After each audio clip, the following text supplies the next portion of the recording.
নমস্কার, welcome back to my kitchen. তো আজকে আমার নিউ রেসিপি হচ্ছে বেলের হালুয়া করব। তো রেসিপিটা আপনারা প্রথম থেকে লাস্ট অবধি দেখবেন বন্ধুরা। চলুন আমি শুরু করছি।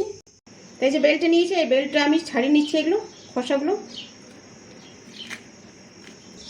দেখুন এইভাবে একটা গ্রেটার নিয়ে নিয়েছি, তো এই গ্রেটার দিয়ে এই ভিতরের অংশটা এটার মধ্যে আমি বার করে নিচ্ছি এইভাবে। দেখুন এটা গ্রেট করে নিয়েছি, এই যে অংশটার ভিতরে। কড়াই গরম হয়ে গেছে, 1 চামচ তেল দিয়ে দিচ্ছি, 1 চামচ বেসন দিয়ে দিচ্ছি, 1 চামচ সুজি দিয়ে দিচ্ছি। এটা ভালো করে একটু ভেজে নিচ্ছি আমি। বেসনটা ভাজা হয়ে গেছে, এটা আমি তুলে নিচ্ছি। তো এখানে একটু জল দিয়ে দিচ্ছি আমি।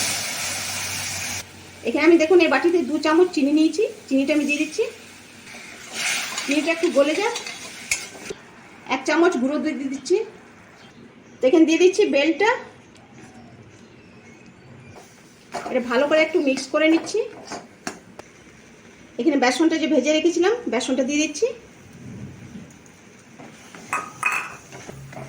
এটা ভালো করে একটু ভেজে নিচ্ছি আমি।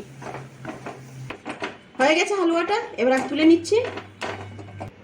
কেমন হয়েছে রেসিপিটা বেলের হালুয়া? ভালো লাগলে একটা অবশ্যই লাইক আর কমেন্ট করবেন। নমস্কার।